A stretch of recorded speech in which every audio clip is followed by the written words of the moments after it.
Gençlik ve Spor Bakanlığı. Güçlü yarınlar için.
Köyü ve köy yaşantısını kitaplardan okuyarak asla anlayamayız.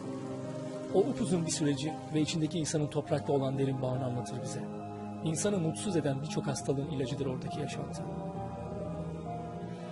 Duysal uyarılarımızın başlıca kaynağı olan doğa ile en sıcak temasımız temiz bir köy yaşantısında olabilir. Orada duysal deneyimlerimiz artar.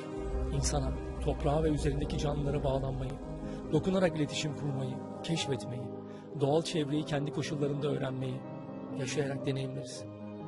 Bunlar da içsel yaşantımızın sağlıklı gelişmesine yardım eder. Sonucunda çok basit bir söylem olsa da, sağlıklı düşünceye sahip olmak, bütün hastalıkların ana nedenini ortadan kaldırır. Doğadaki insanı arıyorken, birbirinden güzel birçok insanla tanıştım. Mehmet amca da bunlardan bir tanesi. Hele ki yaşı ilerlemiş, o eski Anadolu kültürünü almış Mehmet amca ve onun gibi insanları gördükçe mücevher bulmuş gibi seviniyorum. Benim görevim onlardan öğrendiklerimi en yalın haliyle size aktarmak. Yaşadıklarımı hissettim. Bakalım şimdi içimdeki serüven duygusu beni kime götürecek? Biz insanoğlu ellerimizle yaptığımız işlerle tanımlıyız. Ellerimizi kullanarak başlayan duyu kullanımı diğer duyularımızla uyararak bir şeyler icat etmeye ve üretmemize yardımcı olur. İşte biz bunu hissetmenin gerçek tanımı diyoruz. İnsan ilişkileri ve çevremizdeki yaşamın parmaklarımızı tuş takımlarının üzerinde gezdirerek idare etmeye hiç uygun olmadığını yaşadığımız şu günlerde çok net algılayabiliyoruz.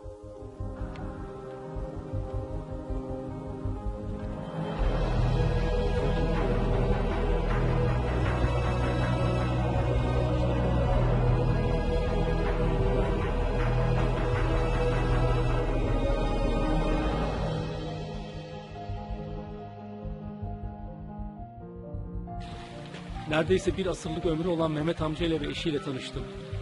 Muhabbetimizi ettik, yaptıklarını gördüm, hikayelerini dinledim. Askerlik hikayelerini, anılarını bile anlattı bana.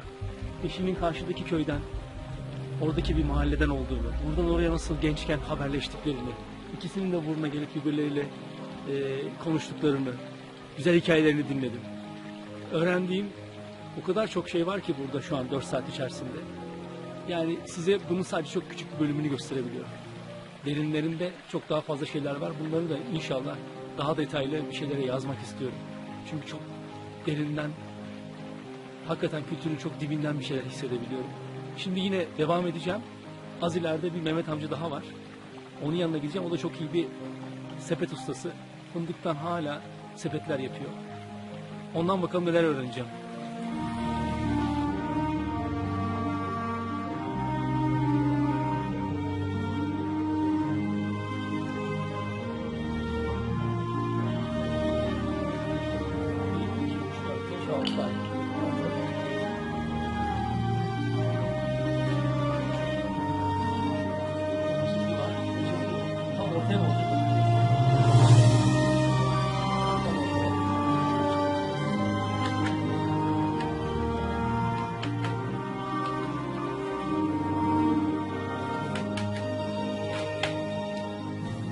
İyice dibine kadar çekip sıkıştırıyorum burada.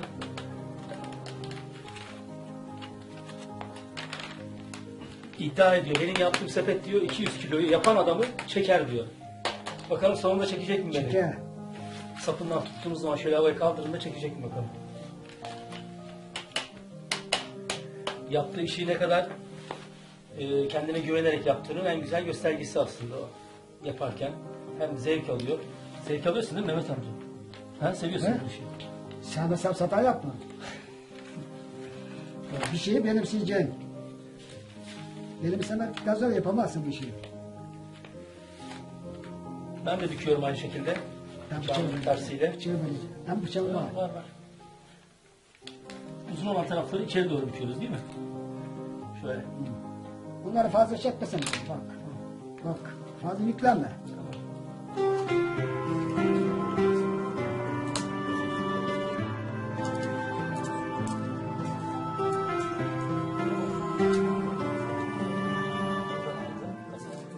Mehmet Usta, kimilerinin meslek diye beğenip yapmadığı işi severek yapıyor. Onu bir müşterisi tanıştırdı benimle. İlçedeki birçok yerde onun sepetleri kullanılıyor. İşi sadece sepeti yapmakla bitmiyor. Bir de onun tüketicide olan etkisi var. Sepetlerdeki zarafet, doku, desen ve şekiller kullanıcısının zevkine ne kadar uygunsa o kadar sevilip beğeniliyor. Bunu başarabilmek de ona halk arasında usta gibi saygın bir sıfat sağlıyor.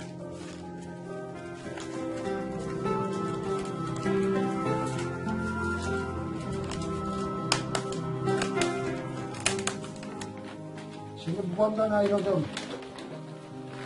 Babandan ne zaman ayrıldın, niçin ayrıldın Mehmet abi? Kardeşim yüzünden ayrıldık. Ayrıldım gittim öte mahalleye. Bir yer eve vardım yerleştim. Kuru tatların üstüne sobayı koyduk. 2-3 tane çocuk var. Cepte para yok. Şimdi biz bu sebeple devam ettik. Sebep ararken sebenden Kadiroğlu Hoca geldi. Neyle hoca geldi? Kadiroğlu bir hoca geldi. Şimdi devamlı sebep malzemesine gidiyor, dağlardan getiriyoruz, örüyoruz, satıyorsun. Cebe para giriyor, hocaya bir şey yok. Ama yardımcı oluyor. O maaşlı ya. Örerken evi satın aldım ben. Oturdum evi 8.500 liraya satın aldım. Bu sebebine ödedim. Ben onun için bırakamıyorum şimdi. Sebebi. Fiziksel ve el becerilerimizi kullanmadan yaşadığımız şu dönemde bizler belki de insanlık tarihinin en perişan zamanını yaşıyoruz. Aslında biz bedenimizi kullanmayarak aklımıza zarar veriyoruz. Gerçek dünya deneyiminden uzaklaşmamız hem bize hem yaşamımızın kaynağı olan doğaya acı çektiriyor. Hobilerimiz ve tatil anlayışımız bile çok değişti. Bedenimizi çalıştırıp yoran kır yaşantısındaki tatil anlayışımız, zihnimizi ve ruhumuzu berraklaştırıp dinlendiriyorken, şimdi para vererek karşılığında yeme, içme ve sözüm ona sentetik yatacak lüks yer sunan sahildeki tatil yerleri, aslında bedenimizi kullandırmadan dinlenmeye dönüştü. Atalarımızın çalışmayan bedenle ortaya çıkan sağlık sorunlarıyla ilgili bir takım sözleri var. Bunları bilmediğimiz için geleceğimiz olan çocuklarımıza da öğretemiyoruz. Bütün bu yaşanmış deneyimleri onlardan yoksun bırakıyoruz. Bu sefer gerçekten oldu galiba. Sağlam. Teşekkür ederim sana. Bir şey değil. Bir de benden size hediye. 2 tane sepetin mi oldu şimdi? 3 tane ya. Teşekkür ederim. Eline sağlık. Asıl bana gösterdiğin, öğrettiğin için teşekkür ederim sana. Şey değil. Şimdi Mehmet amca ve onun gibi insanlar bu tür el becerilerini kullanarak bir şeyler icra ediyorlar, bir şeyler yapıyorlar ama onların bunu yaptıktan sonra satacağı, alacağı kimse yok, kullanacağı kimse yok. Biz şimdi bunları büyük şehirlerde parası çok olan insanlara workshop, klinik diye hayatlarını idame ettirebilmeleri için, sağlıklı yaşamlarını devam ettirebilmeleri için, daha doğrusu psikolojik olarak kendilerini iyi hissedebilmeleri için bu tür el becerilerini kullandırıyoruz. Oysa ki geçmişte insan hem bunu yaparak hayatını kazanıyordu hem de zaten psikolojisi daha düzgündü.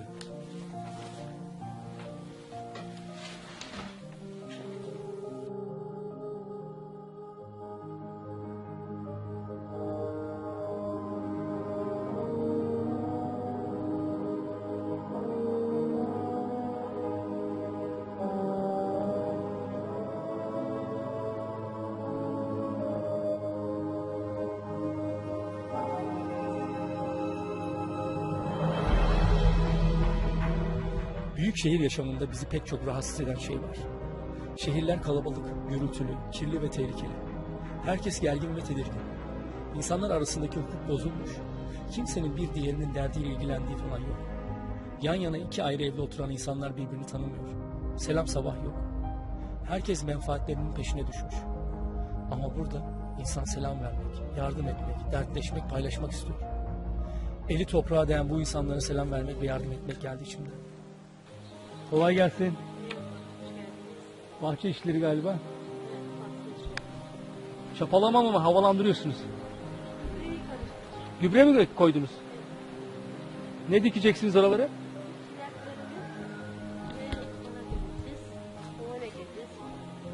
Soğan var, ıspanak var, çilek var. Orada ıspanak var en sonunda görüyorum. Ha ot mu? Onlar Tamam. pancar. Pancar tamam. Biber pancar. Şeker pancar. Geleyim yardım edeyim size. Gelebilirsiniz. Tamam geleyim hadi.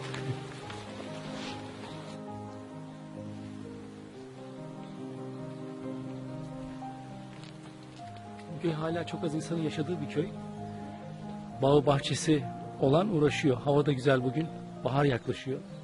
Baharda yiyebilecekleri sebzeyi, yağlı tohumları buraya kendileri altını çapalayarak, havalandırarak, gübre koyarak yetiştirmeye çalışıyorlar. Şimdi bakalım neler dikiyorlar oraya.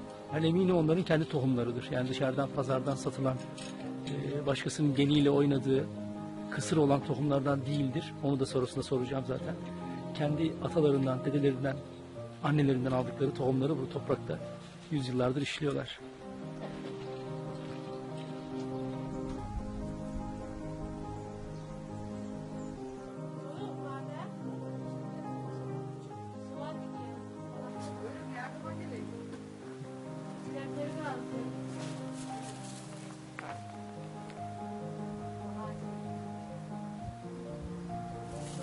Yandaki evden komşu çıktı. Neler yapıyorlar diye merak ediyor. O da kendi hem konuşuyor bir yandan da herhalde çorap örüyor orada. İşini yapıyor. Yani kendi koyunun yününden eğerdi, boyadı iple çorap örüyor orada.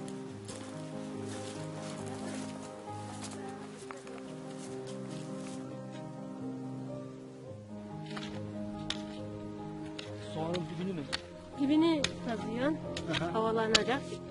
Çabuk Şeker büyüyecek. pancarı var orada. Onları çıkarttınız. Çıkarttık Yemek yemedik. için. Yemek. Nasıl fırına mı koyuyorsunuz onu? Hayır. Haşlıyoruz. Haşlıyorsunuz. Patates gibi. Evet. Patates gibi. Evet. Nasıl ondan sonra öyle yeniyor mu? Sadece haşlandıktan sonra yeniyor mu? Ondan sonra yeniyor. Bir şey ekliyor musunuz üzerine? Yok.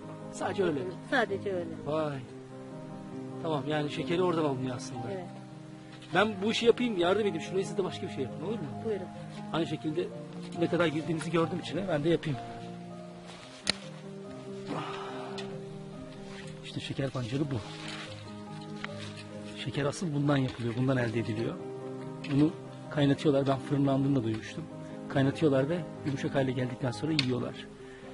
Hatırladığım kadarıyla Türkiye'deki ilk şeker fabrikamız da Turhal, Tokat Turhal'da kurulmuştu. Şimdi ama biliyorsunuz birçok yediğimiz o kapalı paketteki kutudaki yiyecekler içindeki şekerler ve benzeri bir sürü yiyeceğin içerisinde Mısır'dan elde edilen, içerisinde bir sürü kimyasalın da olduğu yapay şekerler var. İnsan sağlığını ciddi derecede tehdit eden bilimsel makaleler okumuştum bununla da ilgili. Gerçek pancar.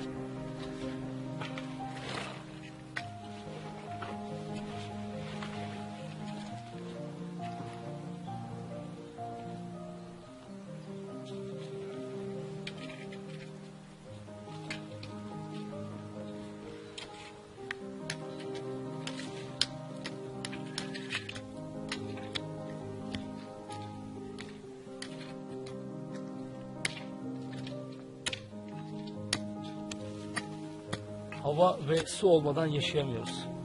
Aynı şekilde yediğimiz besinler de öyle.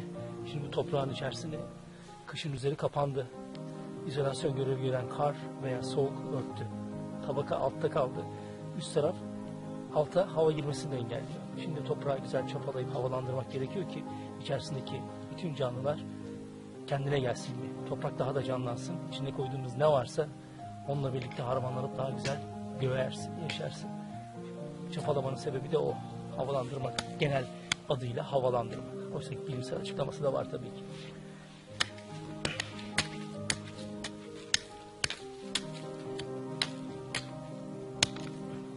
tavuk gübresi var.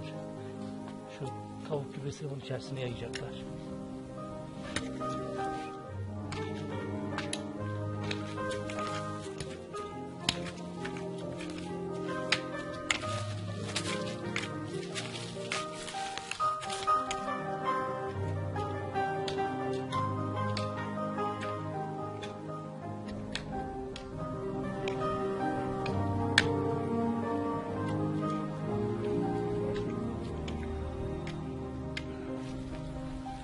Bütün bu yabani otları, bitkileri hep toplamak lazım. Evet. Toprağın besinini paylaşıyorlar bunlar aslında. Evet. Ya sizce bu hava güzel mi? Bir sürü insan güneş gördüğü zaman güzel bir havadayız diyor ya. Bu mevsimde güzel mi? Güzel bir şey değil. Mevsimine göre güzel değil. Evet. Şimdi yağmur veya kar olması gerekiyor Kar değil mi? olması gerekirdi. Evet. Önceden kar olurdu. Ya aslında havanın güzelliği de tabii göreceli bir şey. İnsanların yaşantısıyla alakalı bir şey. Burada yaşayan insanın kara, soğuğa, yağmura, rüzgara ihtiyacı var biraz da. Çünkü toprakları onların hayatının geçim kaynağı. Bu toprağı ekecek, biçecek, havalandıracak, içerisinden besin alacak ki ailesi, çoluğu, çocuğu yaşamını devam ettirsin. Herkesin bir beklentisi var. Tabii şehirde yaşayan insanın her zaman güneş istemesi şu duruma göre biraz ironik bir şey aslında. Toprakta yaşayan insan da düşünmesi gerekiyor. İş çok. Değil mi yapacak? Çok da yani mevsimine göre olmaması lazım böyle. Evet. Buradan bayağı bir ürün alıyor musunuz? Yetiyor mu size? Aileniz kalabalık mı? Yok kalabalık değil ama şehirde yaşayanlarımız var. Onlarla paylaşıyoruz.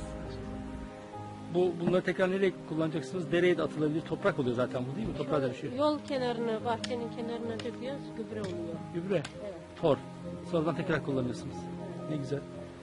Toprak sürekli kendini yeniliyor. Buradan çıkan bitki yeniden toprağına dönüyor. Ama başka türlü dönüyor. Hadi devam edelim mi? Bitirelim biraz.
Havalanmak isteyen başka canlılar da var. Bu gözle gördüğümüz, elle tuttuğumuz, gözle görülmeyen bir sürü mikroorganizma da var toprağın içerisinde. Bir yağmur yağdığı zaman, yağmurdan sonra toprağın üzerine çıkıp hiç gözlem yaptınız mı? Toprağın üzerinde gerçekten hava almak için o deliklerin suyla kapandıktan, dolduktan sonra hava almak için dışarı çıkmak isteyen solucanlarla dolduğunu, taştığını göreceksiniz. Bir çocuğun hayal dünyasını zenginleştirebilir. Yağmurdan sonra toprağa çıkıp üzerindeki canlıları gözlemlemek bile. Şunun güzelliğine bak.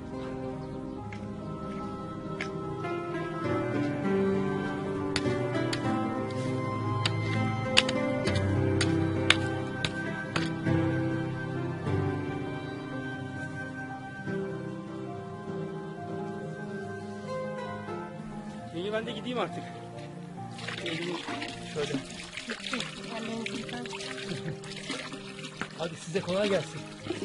Uğurlar olsun. Yardım ettiğiniz için teşekkür ederiz.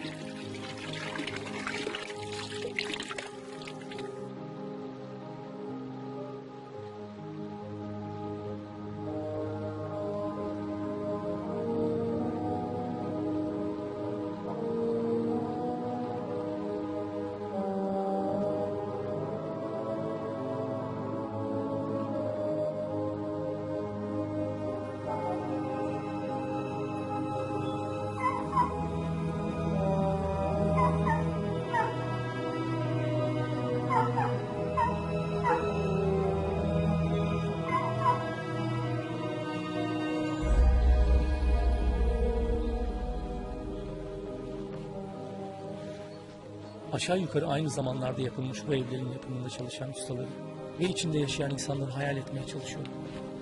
Belli ki bu büyük evde kalabalık bir aile vardı. Dede, anneanne, babaanne, çocuklar, torunlar, karşı evdeki aile, dolu dolu geçen uzun yaz akşamlarını, bahar günlerini, o eski kışın ayazında evde ocağın başındaki gaz lambası ışığında sohbetleri. Adeta oradaymışım gibi hissediyorum. O hikayeleri dinleyen bir çocuk olduğumu düşünüyorum. İçime heyecan doluyor. O günlerin çok kıymetli ve özel olduğunu halk edebiyatımızdan çok iyi biliyorum. Evin yapılma tarzı ve ustanın el işçiliği bile paranın bu kadar insanları satın alamadığı o günlerin kıymetini şimdi yüzüme vuruyor.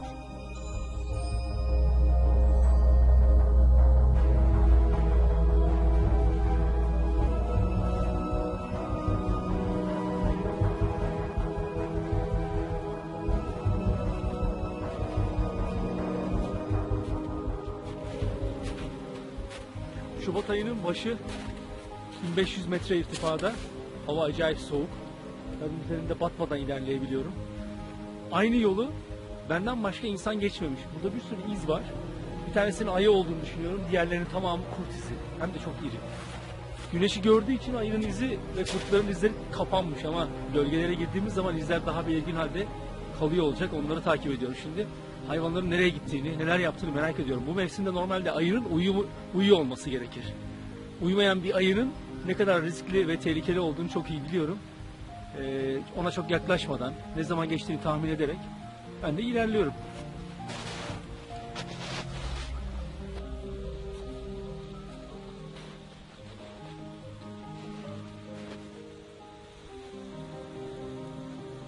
Şu anı burada içime öyle bir yazıyorum ki unutulmayacak bir şey. O kış uykusuna yatmayan ayının izi burada çok daha net belli. Durduğum yerden güneş neredeyse 5-6 dakika sonra batacak. Kara parçasının arkasına girecek. Acayip güzel bir kış açısı. Biraz kızıl. Yüzüme vuran renkten de hissedebilirsiniz zaten. Şurada onun havanın güzel içime teneffüs ettiği anı, güneşi, şurada gördüğüm ayıyı içime yazıyorum. Ayının izini. Bakın o kadar net ki. Murat, onu gösterebilir misin? Ve o kadar büyük bir ayı ki elime bakın. Bir karışım neredeyse 27-28 santim. Şöyle. Büyüklüğüne bakar mısınız? Tırnakların izine bakın. Aşağıda daha belirgin. Şurada aşağıda daha belirgin. Şurada bir iz daha var ama kurda benzemiyor. Şu.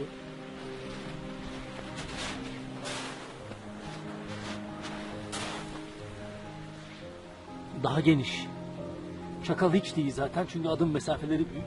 Burada vaşak olduğunu da biliyorum. Bu vaşak olabilir. O kadar güzel bir yerdeyim ki şu anda. Güneşi az gören taraftaki nehrin akış yönüne göre ve güneşi az gören tarafta daha fazla soğuk olduğu için derin dondurucu gibi düşünün. Üstü buz tutmuş, altından su akıp gidiyor. Öyle bir görüntü var. Üstü kar kaplamış yolun. Neredeyse 40-50 santim aşağı iyice çökmüş. Kar ilk yağdığı zaman %90'ı hava olarak yağıyor. Yani şu karın güneş görmeden önce 1,5 metre olduğunu tahmin ediyorum. Şu anda 45-50 santim derinliğinde, yüksekliğinde. Kış uykusuna yatmamış bir ayı, vaşak izi, birçok kurdun aynı anda gittiği bir iz takibi, yukarılarda geyik olduğunu da biliyorum. Aşağıdaki köyü bırakalı aşağı yukarı 3 saat oldu. Önündeki tepeyi 1600 küsür metrelik tepeyi geçtikten sonra yine kampıma ineceğim. Daha önce Alper'in bana yaptığı bir bıçak vardı. Eğer zamanım kalırsa ona bir sap yapacağım. İçinden o sapı yapmak geldi şimdi. Eğer kampı zamanında yetişebilirsem yolda dura dura gönlümün istediği yerlere gide gide konaklaya konaklaya kampa ulaşmaya çalışacağım. Belki bir yerde ateş yakar. Yanımda getirdiklerimi de ateşin başında yerim. Güzel zevk alabileceğim bir ortamda. Sonra yeniden yoluma devam ederim. Burada daha belirgin.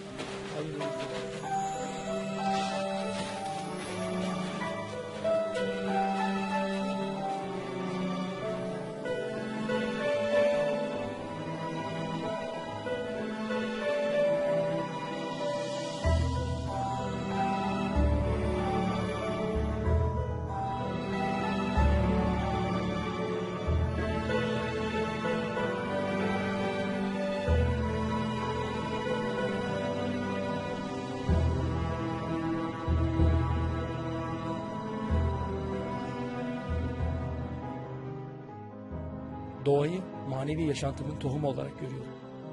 Orada hayal gücüm ve ruhum adeta kanatlanıp uçuyor. Karabaş ve Akbaş nasıl koşulsuz benimleyse ben de doğayla aynı haldeyim. Ateş, dağ ve gece gökyüzünün muhteşem görüntüsü. Kendimi bildiğim çocukluk günlerimden bu yana beni hep kendine çekmiştir. Hele ki o ateşin alacakaranlıktaki gökyüzüyle birleştiği görüntüsü kadar beni mutlu eden duygu halimi tarif edemem size. Beni burada mutlu eden o kadar çok unsur var ki, üzerine uzandığım yayılıcı ardıcın beni yerdeki nemden uzak tutarak verdiği his ve ona karşı duyduğum minnet. Ateşte yanan kuru çam dallarının verdiği manevi sıcaklık, gökyüzünün kış güneşi battıktan sonraki mavinin farklı tonları ve hemen sonrasında kırmızının tül bulutlarıyla alev alev yanıyor gibi yolcusu. Uzaklardan uluyan bir kurdun sesi, birkaç saat evvel izini gördüğüm o kocaman bozayının yakınlarında geziniyor olmasının duygu hali.